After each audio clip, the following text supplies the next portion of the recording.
Cette semaine, les chapitres judiciaires du livre des Anciens.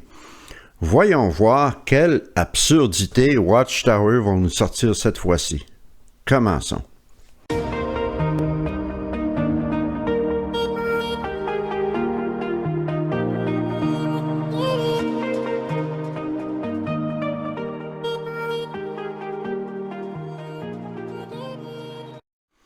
Bonjour et bienvenue à une nouvelle vidéo sur la vérité concernant Watchtower et les témoins de Jéhovah.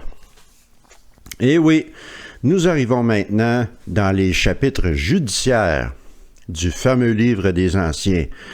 Bien entendu, maintenant Watchtower ont décidé de ne plus appeler cela un comité judiciaire. C'était devenu un comité de discipline religieuse. Et maintenant, c'est devenu tout simplement un comité. Pourquoi?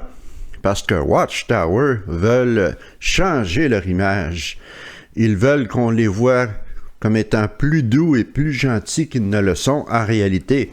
Mais comme je vous l'ai mentionné dans la vidéo que j'ai faite en Caroline du Nord, il y a de cela à peu près 1 an, j'appellerai toujours cela des comités judiciaires. J'appellerai toujours cela une exclusion. Et j'appellerai toujours ces choses-là par leur vrai nom, car Watchtower auront beau changer le vocabulaire, la réalité demeure la même.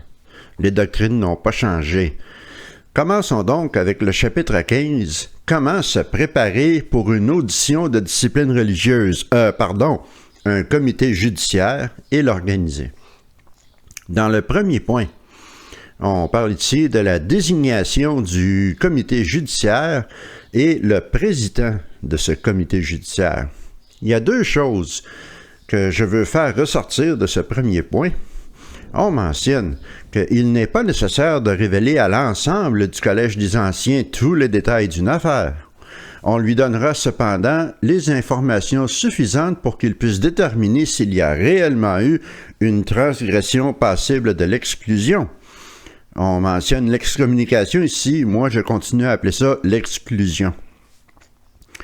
Tous les anciens vont savoir au moins les grandes lignes d'une affaire, ce qui veut dire que, bien entendu, je l'ai souvent mentionné, la grande majorité des comités judiciaires ont rapport avec des péchés d'ordre sexuel. Et tous ces gens vont savoir les détails généraux de ce qui s'est passé. Alors, où est le respect de la vie privée là-dedans? Les anciens, une fois de plus, viennent se fourrer le nez dans les affaires qui ne les regardent pas, des affaires personnelles. Et la deuxième chose que je veux faire ressortir, à la toute fin, on mentionne que le comité se composera de 3 anciens, mais des affaires complexes peut justifier qu'ils en comprennent 4 ou même 5 anciens expérimentés. Alors, 3 anciens, c'est déjà trop, mais en plus, on mentionne 4 ou 5. Et une personne devra apparaître devant ces hommes, seul, dans la plupart des cas, pour essayer de se défendre de quelquefois des péchés qui sont, entre guillemets, des peccadilles, comme fumer une cigarette ou toucher un sein, volontairement, avec le consentement de l'autre personne. Mais quand c'est de choses beaucoup plus intimes et personnelles, c'est humiliant, c'est un traumatisme de devoir apparaître devant ces hommes qui, bien souvent, la plupart du temps, n'ont aucune formation en psychologie ou en quelque autre domaine que ce soit qui pourrait les aider à comprendre l'accusé, car je dis l'accusé car il s'agit d'un comité judiciaire. Au 3e point, encore un exemple d'invasion de vie privée et comment Watchtower garde des dossiers sur tout le monde. On mentionne qu'avant d'informer la personne accusée de la décision, le président du comité judiciaire soumettra au département pour le service un rapport confidentiel. Ce rapport doit clairement indiquer les faits et la conclusion à laquelle est parvenu le comité judiciaire. Les anciens enverront ce rapport que la décision soit d'exclure ou non. Le département pour le service examinera le rapport et en accusera réception au comité. Après quoi, les anciens ou les 3 ou les 4 ou les 5 informeront la personne de la décision du comité judiciaire. Une invasion de vie privée complète. Le département de service de la filiale a des dossiers sur toutes ses affaires et ce sont des centaines de dossiers et ils gardent tout cela dans leur fichier. Et je sais de sources sûres que beaucoup de personnes qui demandent à avoir ces documents lorsqu'ils sont exclus ou lorsqu'ils ont quitté volontairement car ils ont le droit d'avoir ces documents, ont frappé beaucoup d'embûches, beaucoup d'obstacles, beaucoup de bureaucratie pour obtenir ces documents. Car moi, personnellement, je n'aime pas l'idée que toute ma vie personnelle soit à la portée de tous dans les départements de service de la filiale.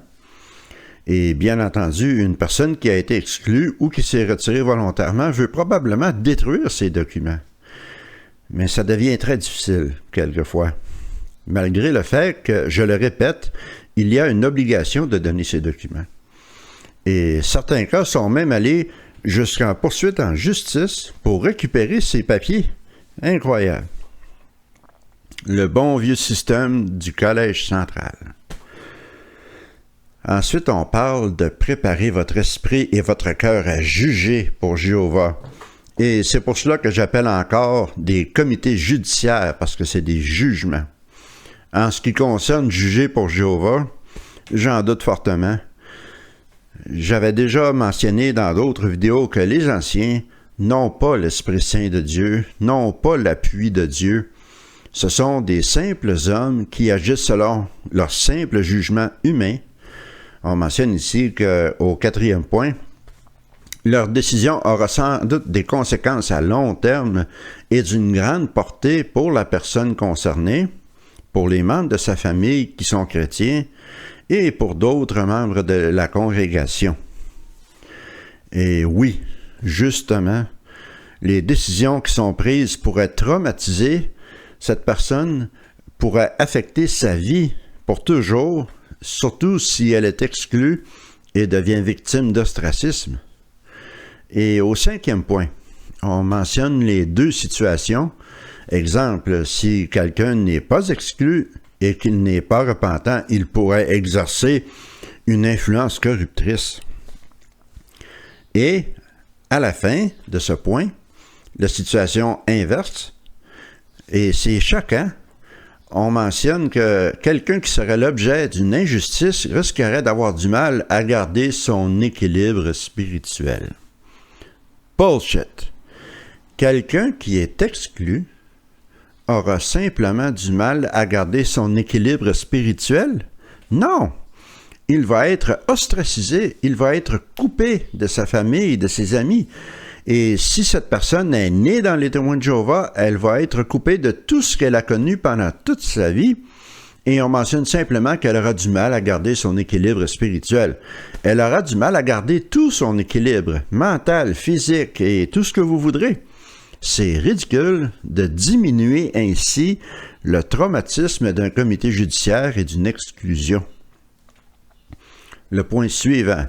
Comment convoquer l'accusé à l'audition ou au comité judiciaire? Convoquer l'accusé. Si ça, ce n'est pas du langage juridique, n'est-ce pas? Et ils essaient de changer leur vocabulaire. Bullshit. Dans cette section, un point que j'ai trouvé intéressant, au 8e point. Si les circonstances le permettent, tenez le comité judiciaire à la salle du royaume. Ce cadre approprié aidera chacun à avoir une disposition d'esprit plus respectueuse. Il favorisera également une plus grande confidentialité des discussions. Alors, premièrement, une salle du royaume, c'est un peu comme un tribunal, c'est comme une cour. Si vous êtes déjà passé en cour municipale ou n'importe quel tribunal, pour quelque raison que ce soit, vous savez qu'une salle du royaume vide ressemble beaucoup à une cour municipale ou à un tribunal. Il ne manque que le marteau. Ce n'est pas question d'avoir une disposition d'esprit plus respectueuse, c'est intimidant. L'accusé qui entre dans une salle du royaume avec 3 anciens pour un comité judiciaire se retrouve dans un milieu qui lui est hostile, qui lui est menaçant, intimidant. Et le point sur la confidentialité. S'il y a quelqu'un qui va tirer bénéfice de la confidentialité, ce n'est certainement pas l'accusé, c'est Watchtower. Et quelle confidentialité, n'est-ce pas? Ils envoient tous les documents à la filiale, au département de service, et c'est partagé dans ces départements-là. Les documents sont accessibles à tous ceux qui travaillent dans le département de service, ou presque, sans parler de la congrégation, tous les anciens de la congrégation, et probablement que ces documents finiront par être envoyés au quartier général mondial à Warwick. Alors bravo pour la confidentialité. Au 9e point, quelque chose de très intéressant pour ceux qui peut-être ont commis un péché et qui savent que les anciens sont après eux pour les faire passer devant un comité judiciaire. Il y a ici quelque chose qu'on peut faire pour peut-être éviter l'ostracisme, au moins temporairement, pour être capable de garder les liens avec votre famille. Voici ce qu'on mentionne. On mentionne que les anciens désignés feront tout leur possible pour que l'audition ou le comité judiciaire ait lieu le plus rapidement possible. Si, malgré de multiples tentatives, les anciens n'ont pas réussi à convoquer oralement l'accusé parce qu'il a fui tout contact,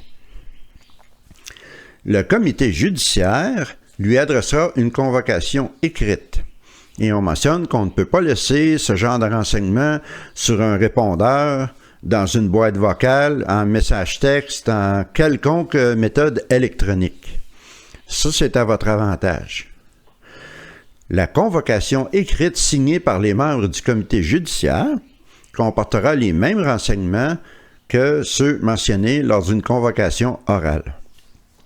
Si possible, la convocation sera envoyée de telle façon à ce que les anciens puissent s'assurer que le destinataire l'a bien reçu. Alors, on parle ici de courrier enregistré. Je ne sais pas comment cela fonctionne en Europe, mais ici au Canada, on reçoit un petit papier et il faut aller au bureau de poste et signer un document comme quoi on a reçu cette lettre. Ça, c'est une preuve qu'on a reçu la lettre. Donc, si vous recevez un petit papier qui mentionne que vous avez un courrier enregistré qui vous attend au bureau de poste et que vous êtes dans cette situation, il y a des fortes chances que cela vienne des anciens de votre congrégation. Ne signez pas, ne prenez pas cette lettre, parce que, comme on mentionne ici à la fin, si leurs efforts persistants restent sans résultat et qu'ils n'ont pas le moyen d'établir que l'accusé a effectivement reçu la convocation, ils laisseront l'affaire en suspens, c'est-à-dire qu'ils vont vous laisser tranquille pendant au moins un certain temps. Combien de temps? Ça, c'est difficile à dire. Et c'est sûr que ce n'est pas évident de passer à travers tout ce labyrinthe et cette bureaucratie pour être capable de garder une relation normale avec votre famille et certains de vos amis. Mais cela en vaut la peine pour certaines personnes et ce sont des points intéressants. Maintenant, nous arrivons à une section que je trouve totalement scandaleuse, aberrante et ridicule, vraiment. On parle ici des personnes mariées. Oh boy! Écoutez bien cette phrase, ou ces deux phrases, au point 12. Si l'accusé est une sœur mariée à un chrétien, il est préférable que son mari assiste à l'audition ou au comité judiciaire. Il est son chef. Ses efforts pour la raisonner et l'amener à se ressaisir peuvent être précieux. Combien de misogynie est intrinsèque à cette déclaration, à ces deux phrases. Avec seulement ces deux phrases, Watchtower expose complètement leur attitude rétrograde envers les femmes. Le mari est le chef. Il est préférable qu'il assiste au comité judiciaire. Il peut la raisonner et l'amener à se ressaisir, comme si les femmes étaient mentalement et émotionnellement plus faibles que les hommes. C'est vraiment choquant, c'est enrageant de lire de telles sornettes. Et pour vous montrer le contraste, regardez le point 13. Si l'accusé est un frère marié à une chrétienne, Et s'il veut que sa femme soit présente, elle peut assister au comité judiciaire. On implique ici que la femme devra garder le silence. Elle ne devra pas essayer de raisonner et amener son mari à se ressaisir. Et elle n'est pas obligée d'assister, c'est seulement si le mari veut qu'elle soit là. Et on a vu au point précédent qu'il était préférable, quasiment obligatoire, que le mari d'une sœur accusée soit présent. Quel contraste! Quelle misogynie de la part de Watchtower! Et maintenant, nous arrivons au point 14. On parle d'adultère. Et on va voir ici, une fois de plus, l'obsession de Watchtower avec les questions sexuelles. C'est incroyable, vous n'en reviendrez pas lorsque je vais vous lire ces paroles. On parle ici de l'adultère. Et écoutez bien cela. Si un frère a commis un adultère, il est dans l'obligation morale de mettre sa femme au courant des faits. Et remarquez ici qu'on ne parle pas de la situation inverse. On ne parle pas d'une femme qui aurait commis l'adultère et qui serait dans l'obligation de le révéler à son mari. Quoique on peut assumer que la situation est identique, mais on ne parle que d'un frère qui commettrait un adultère. Cela me donne l'impression que Watchtower a encore un autre point de vue rétrograde, que les hommes sont des créatures sexuelles qui sont obsédées par leurs pulsions, et que s'il y a un adultère, eh bien, ça ne peut être que l'homme qui l'a commis. Les femmes sont plus chastes et pures. Nous savons tous que beaucoup de femmes aiment le sexe autant que les hommes. Donc, cela est un point de vue complètement rétrograde, encore une fois, de la part de Watchtower. Mais on n'arrête pas là. On mentionne que s'il refuse de lui révéler son adultère, les anciens informeront la chrétienne qu'en raison de la conduite de son mari, elle se trouve dans une situation où, selon la Bible, elle est en droit de décider ou non de divorcer. Écoutez bien cela. D'autre part, ils signaleront à la chrétienne, qui est innocente, que si elle a de nouveau de relations sexuelles avec son mari, qui est coupable, elle ne pourra plus par la suite prétendre au droit biblique de se remarier. Mais quelle sornette! Cela veut dire que si elle a des relations sexuelles avec son mari qui l'a trompée, après avoir su les faits, c'est comme si elle lui avait accordé son pardon. Donc, elle ne peut plus se remarier si par la suite, elle décide de se divorcer.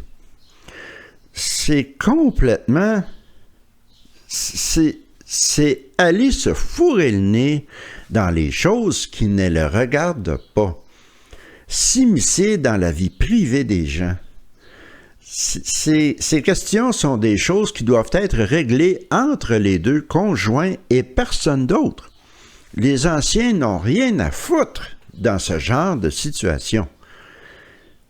On mentionne aussi, parfois, les anciens constateront que le mari a bel et bien confessé son adultère à sa femme, mais qu'il a caché l'ampleur de sa mauvaise conduite et qu'il a passé sous silence des éléments importants qu'elle devrait savoir.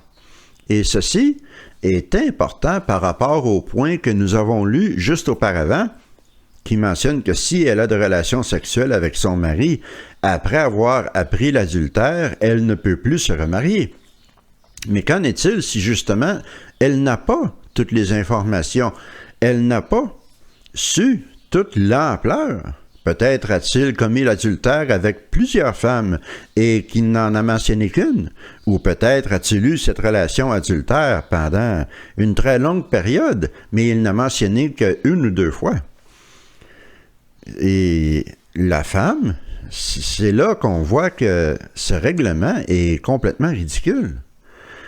Ce n'est pas aux anciens de révéler ces informations confidentielles à la chrétienne, comme si les anciens n'avaient pas déjà fourré leur nez partout où ils n'avaient pas à faire. Qu'est-ce que ce serait d'aller un petit peu plus loin et révéler ces choses? Ce serait une peccadille comparé au reste, mais ils peuvent lui suggérer de reparler de la question avec son mari. Même si celui-ci ne lui donne pas plus de précisions supplémentaires, cette démarche des anciens ramènera l'amènera à se douter qu'il lui cache certains faits, ce qui peut jouer dans sa décision d'accorder ou non son pardon à son mari. Quel labyrinthe, quelle intrigue, c'est de l'intrigue quasiment politique, toutes ces conneries. Et c'est vraiment ce point 14, c'est un exemple tellement frappant de comment les anciens et Watchtower par extension viennent se mettre le nez dans des histoires qui ne les concernent pas. C'est aberrant, c'est ridicule. Et une fois de plus, on souligne l'obsession avec le sexe et avec les questions sexuelles de Watchtower. Passons au point 17. On mentionne ici, si l'accusé menace de se suicider. Et vous allez voir encore une fois les points de vue de Watchtower sur la santé mentale et le manque de formation des anciens dans ce genre de domaine. C'est ridicule. Lorsqu'une personne qui s'entretient avec un comité judiciaire menace de se suicider, il est parfois préférable que le comité suspende l'audition et se consacre à l'aider à retrouver son équilibre.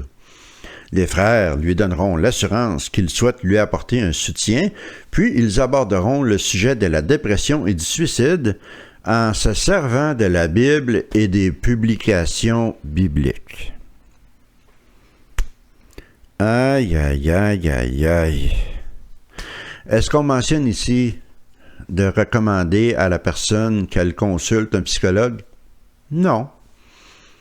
De consulter un psychiatre, peut-être? Non. Un quelconque professionnel de la santé mentale? Non. On va se servir de la Bible et des publications bibliques, c'est-à-dire toutes les revues et les livres qui sortent de Watchtower. Wow! Ça va certainement aider cette pauvre personne suicidaire. On mentionne aussi que, en fonction de l'état émotionnel de l'accusé, il faudra peut-être mieux avoir cette discussion avec lui ou elle 1 ou 2 jours plus tard. Alors, on va laisser cette personne suicidaire chez elle 1 ou 2 jours, à toute fin pratique sans supervision, sans lui recommander de consulter un professionnel de la santé mentale, où elle pourrait très bien justement mener à terme cette intention suicidaire. Bravo Watchtower! On mentionne qu'ils vont se préparer en consultant des articles qui les aideront à faire preuve de délicatesse envers cette personne déprimée. Encore une fois, les publications de Watchtower. Toutes les sornettes, la diarrhée verbale qui sort de Watchtower pour aider cette personne qui est suicidaire. Le succès est garanti, n'est-ce pas?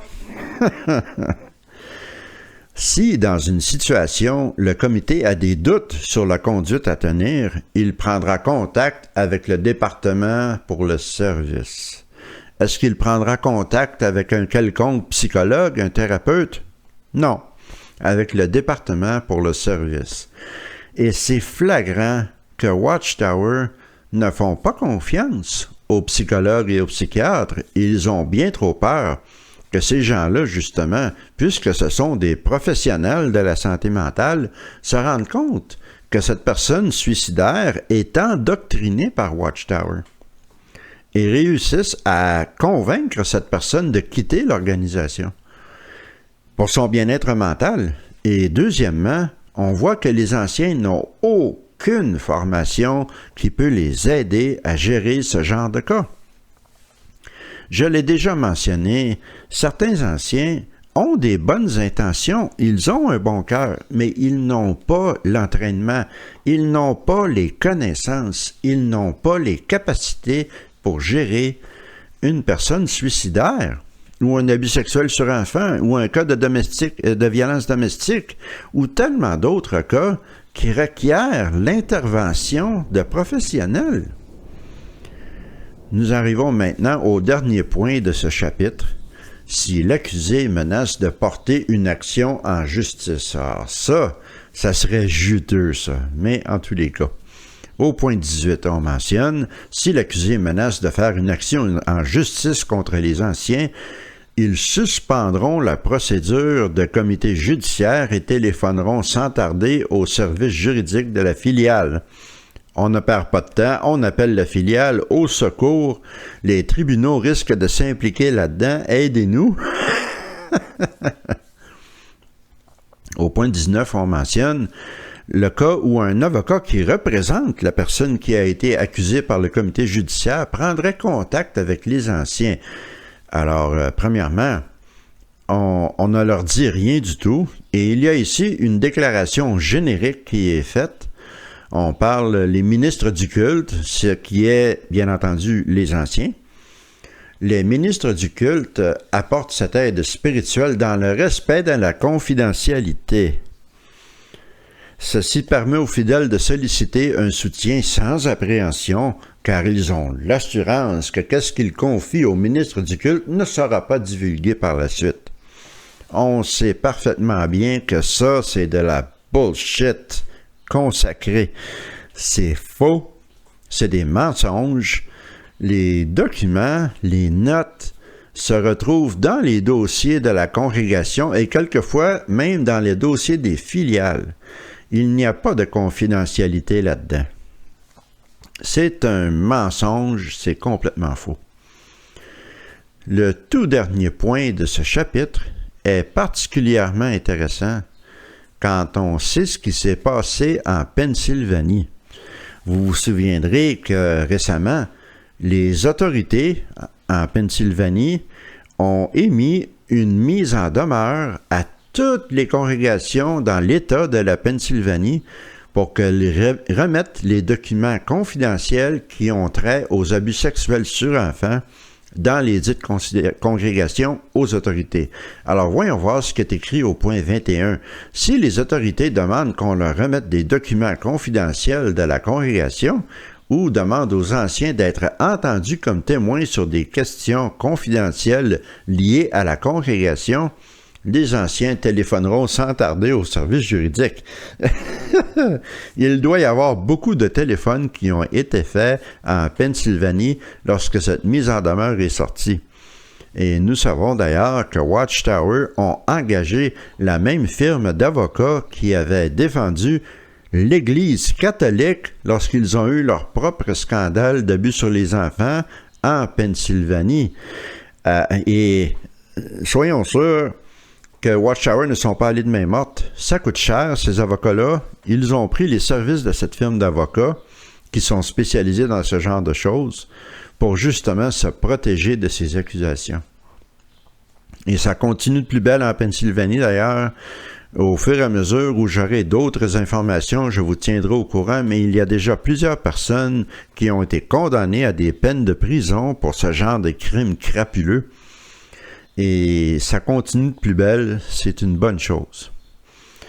Ceci conclut le chapitre 15 du livre des Anciens et, par la même occasion, la vidéo d'aujourd'hui.